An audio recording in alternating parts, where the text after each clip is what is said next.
Mom. Hai guys, selamat datang kembali di channel Aluriat Film, alurnya bikin riat. Kali ini saya akan menceritakan sebuah film yang sangat unik namun sangat membekas di hati. Di mana film ini bercerita tentang cinta sejati, di mana si lelaki mempunyai kelainan yang mana semakin usianya bertambah, bukannya semakin tua, namun raganya berbalik menjadi semakin muda sampai menjadi bayi lagi. Film ini berjudul The Curious Case of Benjamin. Nah, daripada penasaran, kita langsung saja ya ke ceritanya. Di awal film kita diperlihatkan oleh seorang wanita tua bernama Daisy yang sedang sakit parah karena memang faktor usia. Di sana dia ditemani oleh anak perempuan sematawayangnya bernama Caroline. Entah memang sudah mempunyai firasat seolah-olah hidupnya tidak akan lama lagi. Di sisa waktunya, Daisy menyuruh anaknya untuk membacakan sebuah buku diary. Caroline pun mulai membacakannya. Di sana tertulis buku tersebut milik seseorang bernama Benjamin. Diceritakan pada tahun 1985 ketika perang telah berakhir, seorang bayi lahir di keluarga kaya. Namun sayangnya kondisi sang ibu terlihat kritis setelah melahirkannya. Dia pun meminta sang ayah untuk mencintai anak mereka sebelum akhirnya sang ibu pergi untuk selamanya. Namun setelah melihat anaknya, terlihat ayahnya begitu terkejut dan langsung lari sambil membawa anaknya begitu saja. Si ayah ternyata pergi ke sebuah danau berniat ingin membuangnya. Namun untung saja ada seorang satpam yang mengetahuinya dan langsung mengejarnya. Betapa teganya sampai pada akhirnya si ayah malah menaruh anaknya tersebut di sebuah yayasan khusus lansia. Beberapa lama kemudian, bayi tersebut ditemukan oleh pasangan suami istri sekaligus pengurus di yayasan tersebut bernama Tizzy dan Queenie. Ya, betapa kagetnya mereka melihat kondisi bayi tersebut yang berbeda dari biasanya, karena bayi itu terlihat seperti tua. Tizzy, sang suami, meminta Queenie untuk menyerahkan saja bayi tersebut kepada polisi. Namun berbeda dengan Queenie, walaupun belum punya anak, tapi dia seorang perempuan tentu saja mempunyai rasa keibuan. Dia malah merasa kasihan kepada bayi tersebut dan langsung membawanya. Dan kebetulan sekali pada saat itu ada kunjungan pemeriksaan kesehatan. Queenie pun meminta dokter tersebut untuk melihat kondisi bayi yang malang itu. Di sana si dokter pun heran dan baru melihat bayi yang baru lahir dalam kondisi seperti itu. Karena setelah dia periksa, bayi itu mengalami gejala penuaan sebelum waktunya, bahkan diperkirakan tidak akan bertahan lama. Mendengar itu, rasa iba Queenie semakin besar. Queenie yang memang taat dalam agamanya beranggapan bahwa bayi tersebut adalah sebuah keajaiban dari Tuhan. Benjamin. Ya, betapa mulianya hati Queenie sampai pada akhirnya dia berniat akan merawat bayi itu dan menamainya dengan nama Benjamin. Di sana para pasien lansia ikut kaget melihat Benjamin. Bahkan ada yang mengatakan bahwa Benjamin mirip seperti mantan suaminya. Mengetahui hal itu, suaminya seperti tidak terima, ditambah lagi Queenie menempatkan Benjamin tidur di kamar tidur mereka, sehingga suaminya marah. Namun Queenie terus membujuknya sampai pada akhirnya suaminya luluh juga. Beberapa tahun berlalu, kini Benjamin memasuki usia toddler di mana masa anak-anak sedang nakal-nakalnya. Namun ya, begitulah, hanya jiwanya saja yang anak-anak, tapi raganya terlihat sama sekali tidak jauh berbeda dengan pasien-pasien lansia di sana. Rasa sayang Queenie pun semakin besar kepadanya, bahkan sudah menganggap anaknya sendiri. Terbukti dia selalu sabar dan sigap menjaga dan merawat Benjamin. Begitupun dengan Tizzy, kini dia sudah menerima Benjamin di dalam hatinya.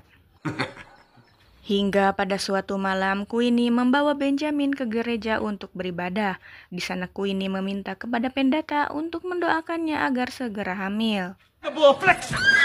Setelah mendoakannya, tak lupa Queenie juga meminta kepada pendeta itu untuk mendoakan Benjamin agar dia bisa berjalan. Dan ya, walaupun pada awalnya terjatuh, namun pada akhirnya kini Benjamin sudah bisa berjalan sendiri untuk pertama kalinya.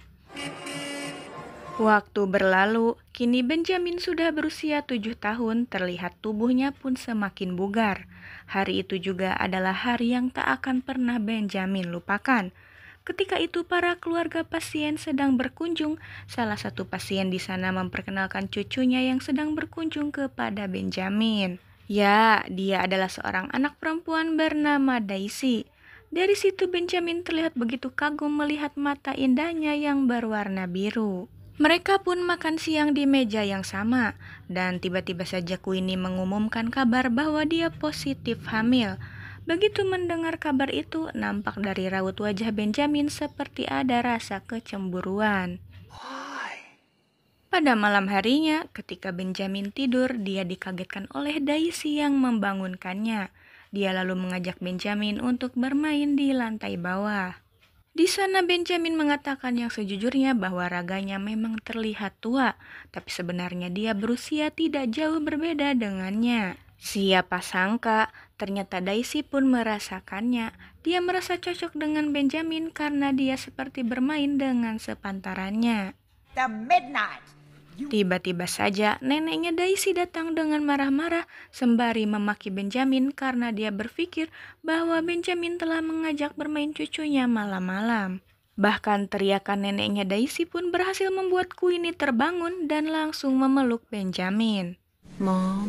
Ya, ternyata Daisy yang tertulis dalam buku diary milik Benjamin itu adalah wanita tua yang sekarang sedang sakit parah itu.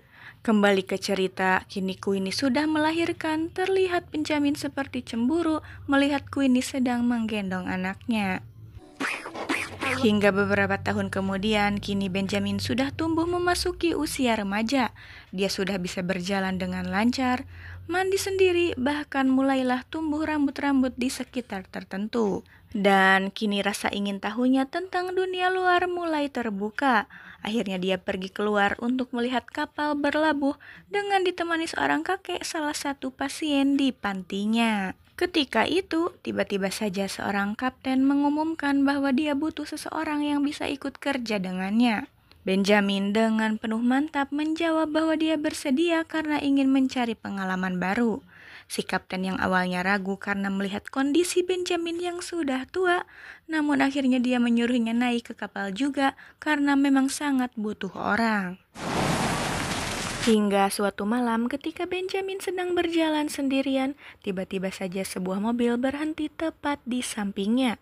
Yang tanpa dia sadari, orang di dalam mobil itu adalah ayahnya sendiri, yang tentu saja Benjamin tidak mengetahuinya.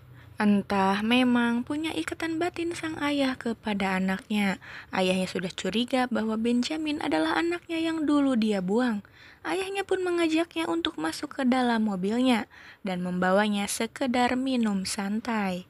Kecurigaan ayahnya semakin kuat karena Benjamin mengatakan bahwa dia terlahir dalam kondisi tua dan tinggal di sebuah panti lansia. Namun, walaupun begitu, ayahnya tetap saja belum mengatakan yang sejujurnya bahwa dia merupakan ayahnya Benjamin. Waktu berlalu, semakin usianya bertambah, rasa ingin tahu Benjamin mengenal dunia luar pun semakin besar. Sampai akhirnya dia memutuskan pergi dari panti untuk mencari jati diri. Hal itu tentu saja membuat semua orang sedih, terlebih lagi kedua orang tua angkatnya yaitu Dizzy dan Queenie. Tiba-tiba saja datanglah Daisy mengejarnya yang tentu saja dia juga sangat merasa kehilangan. Daisy pun meminta Benjamin dimanapun dia berada harus selalu rutin mengirimi surat kepadanya. Tidak terasa 3 tahun sudah Benjamin kerja di atas kapal. Terlihat sang kapten semakin tua dan Benjamin semakin muda. Tak lupa Benjamin juga selalu mengirimi Daisy surat kemanapun dia berlabuh. Dan di sana Daisy memberitahu Benjamin bahwa sekarang dia berada di New York karena sudah menjadi penari balet. Hingga suatu hari Benjamin mendapat informasi dari kaptennya bahwa kapal mereka akan segera berangkat untuk membantu negaranya perang melawan musuh. Sampai hari itu pun tiba, perang besar pun terjadi juga. Namun sayang dalam perang itu banyak sekali orang gugur termasuk sang kapten. Dan yang tersisa hanya Benjamin dan beberapa orang saja. Waktu berlalu, kini Benjamin memasuki usia yang cukup matang yaitu 26 tahun. Hari itu dia datang kembali ke panti tempat ia dibesarkan. Di sana Queenie pun tidak langsung mengenalinya. Namun setelah tahu bahwa itu adalah Benjamin, Queenie begitu senang. Dia mengatakan jika lututnya sering sakit karena sering berdoa kepada Tuhan agar Benjamin kembali dalam keadaan sehat. Ya, terlihat Queenie kini sudah tampak tua. Anaknya yang dulu masih bayi pun sudah menjadi gadis. Dan di mana suaminya Tizzy? Ternyata dia sudah tiada. Queenie menjelaskan bahwa di panti pun sudah banyak lansia yang tiada dan berganti dengan pasien-pasien yang baru. Benjamin. Entah kebetulan atau memang sudah takdir, ketika Benjamin sedang di sana, Daisy tiba-tiba datang ke panti juga. Mereka pun berpelukan melepas rindu.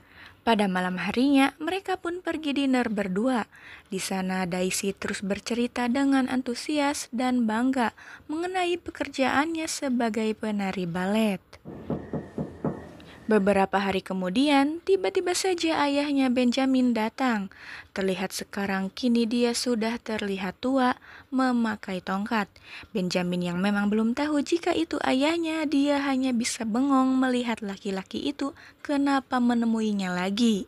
Lalu Benjamin pun diajak pergi ke rumah ayahnya itu. Di sana diperlihatkan kondisi rumah yang sangat mewah. Ayahnya mengatakan bahwa dia merupakan pengusaha kancing terbesar dan mempunyai banyak karyawan. Ayahnya melanjutkan lagi bahwa sekarang dia hanya hidup sendiri, tidak punya siapa-siapa, dan dia ingin mewarisi semua hartanya untuk Benjamin. Mendengar itu, Benjamin begitu heran, sampai pada akhirnya ayahnya itu jujur dengan meminta maaf. Dia berkata bahwa dia sebenarnya adalah ayah kandung Benjamin. Ayahnya menyesal telah membuangnya karena pertama kali dia melihat Benjamin seperti terlihat seperti monster. Mendengar hal itu tentu saja Benjamin marah, namun rasa marah itu tidak sebanding dengan rasa sedih karena ia tahu bahwa ibunya sudah meninggal ketika melahirkannya. Witness, he got another thing coming. Benjamin pun memberitahu perihal tersebut kepada Queenie, dan hal itu membuat Queenie begitu marah. Dia tidak terima karena ketika Benjamin kecil, ayahnya malah membuangnya. Namun sekarang ketika ayahnya sudah tua, malah menyuruh Benjamin kembali kepadanya. Yang namanya seorang anak tetaplah anak. Walaupun dia begitu marah, namun lama-kelamaan meredam juga. Ya, Benjamin akhirnya kembali menemui ayahnya di rumahnya. Karena dia baru tahu ayah kandungnya setelah dia besar, maka Benjamin pun tidak ingin menyia-nyiakan waktu dengan ayahnya yang sekarang sudah sakit parah itu. Kini perasaan ayahnya Benjamin pun sudah lega karena anaknya sudah memaafkannya. Hingga akhirnya dia menghembuskan nafas terakhirnya dalam keadaan tenang. Waktu berlalu, terlihat penampilan Benjamin kini sudah berbeda seperti bangsawan, karena dia sudah resmi menjadi satu-satunya pewaris usaha ayahnya. Setelah sekian lama tidak bertemu dengan Daisy, hari itu dia pergi ke New York menyusul ke tempat pertunjukan balet di mana Daisy bekerja. Namun sayang, di sana Benjamin baru tahu jika kini Daisy sudah mempunyai pasangan. Hal itu membuat Benjamin sedih dan memilih pulang kembali ke negaranya. Di sisi lain, meskipun kini Daisy sudah memiliki pasangan, namun entah mengapa di pikirannya selalu hanya ada Benjamin. Sampai pada suatu hari Benjamin mendapat kabar bahwa Daisy mengalami kecelakaan. Walaupun beda negara, tapi hari itu juga Benjamin langsung pergi menemui Daisy. Tapi Daisy di sana merasa malu ketika Benjamin menemuinya dalam kondisi hancur, sehingga dia pun mengusir Benjamin. Beberapa tahun berlalu, kini Benjamin terlihat semakin gagah dan keren. Dan pada hari itu tiba-tiba saja Daisy datang ke pantinya. Ya, kini kondisi Daisy terlihat membaik. Namun tetap saja karena efek dari kecelakaan menyebabkan dia tidak dapat menari lagi. Kedatangan Daisy tentu saja membuat Benjamin sangat senang. Dan untuk pertama kalinya mereka akhirnya mengungkapkan rasa cinta mereka. Ya, meskipun kondisi Daisy kini tidak mulus lagi, namun Benjamin tetap menerimanya. Sampai suatu hari Daisy memberi sebuah kabar bahwa dirinya tengah hamil. Mendengar itu membuat perasaan Benjamin antara senang dan sedih. Senang karena dia akan menjadi ayah, namun sedih bagaimana nasibnya nanti. Anaknya akan terus bertumbuh dewasa, namun kebalikannya, ayahnya akan terus mengecil. Sampai akhirnya Daisy melahirkan seorang anak perempuan yang cantik dalam keadaan normal dan sehat. Mereka memberi nama bayi itu dengan nama ibu Benjamin, yaitu Caroline. Ya, kini Caroline baru tahu kalau ayahnya itu adalah Benjamin. Caroline pun kini semakin lama semakin tumbuh. Dan semakin pula Benjamin setiap malam tidak bisa tidur memikirkan masa depan Daisy dan anaknya itu. Sampai pada akhirnya dengan berat hati Benjamin diam-diam pergi meninggalkan istri dan anaknya tercinta ketika mereka sedang tertidur. Benjamin pun menyerahkan semua hartanya untuk mereka berdua. No, we're staying. Setelah itu Caroline berhenti membacakannya karena di buku diary hanya tertulis sampai situ saja. Lalu ibunya Daisy pun menceritakan bahwa setelah beberapa tahun berlalu, dia mendapatkan sebuah panggilan. Hello. Ya, dia mendapatkan kabar bahwa ada seorang anak kecil yang tersesat di sebuah rumah kosong, sembari membawa sebuah tas berisi buku diary, yang di dalamnya banyak nama Daisy tertulis. I'm Daisy. Sekarang ternyata Benjamin sudah berada di fase menjadi anak kecil. Bahkan semua ingatannya pun sudah hilang termasuk kepada Daisy.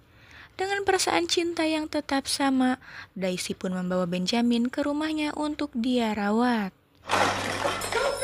Beberapa lama kemudian, Benjamin semakin muda di mana dia memasuki usia toddler, tidak mau makan dan sering mengamuk. Namun dengan sabar dan penuh cinta Daisy tetap menjaganya. I want you to calm down. Tahun demi tahun berlalu. Daisy semakin tua namun Benjamin semakin muda. Mereka habiskan waktu bersama dengan penuh cinta sampai di mana ketika Benjamin sudah menjadi bayi lagi. Terlihat dia sedang berada di pangkuan Daisy. Dia menatapnya seolah dia mengerti semuanya. Dan Benjamin pun menghembuskan nafas terakhirnya. Yang tak lama kemudian setelah Daisy menceritakan semuanya, dia pun juga demikian.